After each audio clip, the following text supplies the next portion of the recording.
कहानी की शुरुआत में हमें दो बैकपैकर्स चीन और सैरी को दिखाया जाता है जो किसी घने जंगल में होते हैं। तभी हम देखते हैं कि एक बड़ा सा स्नेक इनका पीछा कर रहा होता है, लेकिन वे लोग इस बात को सीरियसली नहीं लेते। तभी अचानक से वह स्नेक बाहर आ जाता है जिनके पास 9 सिर होते हैं। इसके बाद सीन चेंज होता है और हमें किसी लेबोरेटरी का सीन दिखाया जाता है जहां के साइंटिस्ट किसी जानवर को ग्रोथ करने वाले हार्मोन पर रिसर्च कर रहे होते हैं। तभी यहाँ पर एक प्रोफेसर जिंग से मिलने आता है।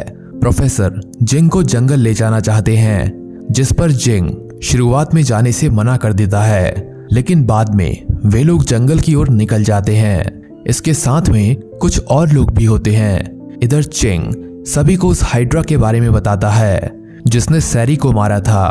फिर ये लोग जैसे ही जंगल में जाते हैं, हाइड्रा इनका पीछा करने लगता है। इसके बाद वे लोग जंगल में एक जगह पर उतर जाते हैं और ड्राइवर बस को लेकर वापस आने लगता है। तभी इसी बीच वहां हाइड्रा आ जाता है और उसे मार देता है। इधर वे सभी लोग रात गुजारने के लिए कैंप लगा लेते हैं। रात को जब वे लोग सोने ही वाले होते हैं, तभी अचानक से एक पेड़ पर इनको सैरी की ड्रेस नजर आती है। तभी इसी दौरान सीनू की बॉडी पर खून की कुछ बूंदें गिरती हैं, जिसके बाद वो बाकी लोगों से अलग हो जाता है, जिसका फायदा उठाकर हाइड्रा इस पर अटैक कर देता है। इधर सीनू को गायब देख सब परेशान हो जाते हैं और उसे खोजने निकल जाते हैं। तभी इंग को सीनू की बॉडी पेड़ के पीछे नजर आती है, जिसकी बॉडी में पूरी तरह से जहर फैल चुका होता है। तभी यहाँ पर उनको हाइड्रा की स्किन मिलती है, जिस पर जिंग बोलता है कि इस हाइड्रा को हमारी लेबोरेटरी में ही बनाया गया है। तभी पता चलता है कि वह प्रोफेसर यहाँ उस ग्रोथ हार्मोन को लेकर आया है और उस हार्मोन से हाइड्रा को ओवरडोज देकर एक्सपेरिमेंट करना चाहता है। जिसके बाद प्रोफेसर उस हार्मोन को अपने बैग में ढूंढने लगता है, लेकिन हार्मोन का वो किट गायब होता है। अगले दिन जिंग और बाकी लोग जाने लगते हैं, लेकिन प्रोफेसर अपनी बॉडीगार्ड के साथ वहीं रुक जाता है। इधर जिंग को अपने डॉग की आवाज सुनाई देती है और वो तुरंत उसे ढूंढने चले जाते हैं। दरअसल वो डॉग एक जगह पर छिपा होता है, जिसे वे लोग ढूंढ लेते हैं। तभी हाइड्रा वहां से जाता है और डॉग उसका पीछा करने लगता है, लेकिन इस बार हाइड्रा उस डॉग को मार देता है। इसके बाद वो सेंटा के पास भी आने लगता है और सेंटा को नीचे गिराकर मार देता है। तभी जिंग कहता है कि हाइड्रा को वैज्ञानिकों द्वारा सब चीजों के बारे में सिखा दिया गया है। तभी उनको याद आता है कि किसी ने प्रोफेसर के बैग से उस ग्रोथ हार्मोन को चुरा लिया था और वो जरूर ही हमारे ही बीच से कोई होगा। इसके बाद जिंग झूठ बोलता है कि मेरे पास ग्रोथ हार्मोन का एक और बोतल है।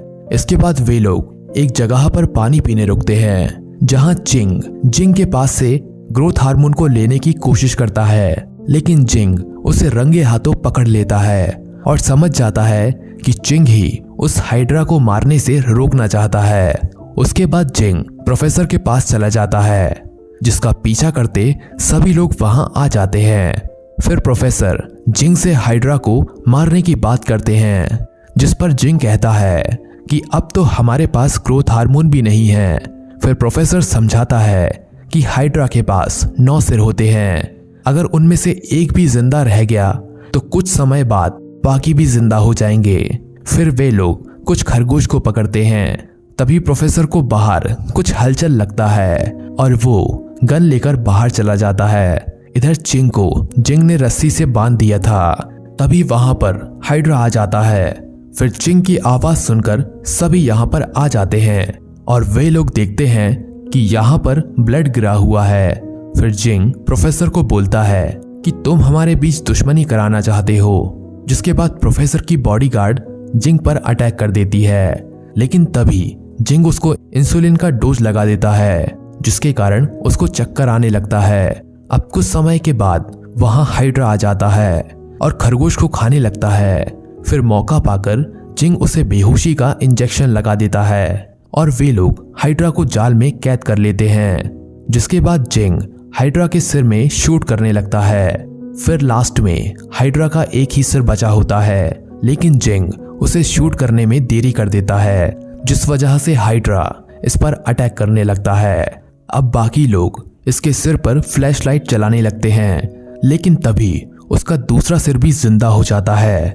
वहीं जिंग फिर से हाइड्रा को मारने जाता है, लेकिन इस बार उसकी गन काम नहीं करती।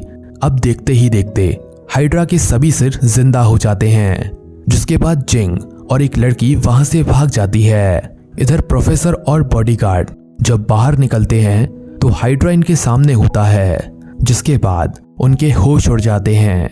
वहीं जिंग परेशान होता है और उन्हें लगता है कि अब कुछ नहीं हो सकता। उसके बाद वे दोनों जब वापस झोपड़ी में जाते हैं तो प्रोफेसर उन्हें जख्मी हालत में मिलता है, लेकिन जैसे ही जिंग पीछे देखता है उसकी हालत खराब हो जाती है, क्योंकि हाइड्रा अभी भी वहां मौजूद होता है, जो बॉडीगार्ड को बुरी तरीके से जकड़ा हुआ है। तभी प्रोफेसर के फोन पर चिंग का कॉल आता है। अब इनको कुछ समझ नहीं आता, क्योंकि चिंग तो मर चुका है। इसके बाद चिंग सामने आता है और उसे हाइड्रा कुछ नहीं करता। फिर यहाँ पता चलता है कि चिंग ने ही उस ग्रोथ हार्मोन को चुराया है, और वो अकेला नहीं है, उसके साथ कोई और मिला हुआ है। चिंग बताता है कि उसने ऐसा इसीलिए किया ताकि वो हाइड्रा का रिप्रोडक्शन करा सके। तभी सैरिल इनके सामने आती है, जिसे जिंदा देख सब खुश हो जाते हैं। फिर सैरिल बताती है कि उसने झूठी मौत का नाटक किया था, क्योंकि प्रोफेसर उस प्रोजेक्ट को बीच में रोकना चाहते थे। उसके बाद जिंग सैरिल को प्रपोज कर देता है, जिसे देख सैरिल बहुत इमोशनल हो जाती है और उसे एक्सेप्ट कर लेती है। इसके बाद जिंग चिंग पर अटैक कर देता है। तभी सैरिल हाइड्रा को इन पर अटैक करने को बोल देती है, जिसके बाद जिंग बाहर भागता है और रास्ते में वह गिर जाता है। तभी वो लड़की सैरिल की बॉडी में शूट कर देती है और वहां से खून बहने लगता है। अब हाइड्रा खुद को कंट्रोल नहीं कर पाता और सैरिल की तरफ अट्रैक्ट हो जाता है और खून की खुशबू के कारण उसे मार देता है। फिर जिंग हाइड्रा की बॉडी में हार्मोन इंजेक्ट कर देता है, जिसके बाद हाइड्रा की मौत हो जाती है। उसके बाद वे सभी यहाँ से जाने लगते हैं, लेकिन तभी हमें हाइड्रा के कुछ अंडे नजर आते हैं, जिसमें से अब बेबी हाइड्रा बाहर आने लगते हैं। और इसी के साथ ये मूवी भी एंड हो जाती है। तो दोस्तों, कैसी लगी आपको ये मूवी कमेंट में जरूर बताएं और वीडियो को लाइक एंड चैनल को सब्सक्राइब जरूर करें। धन्यवाद।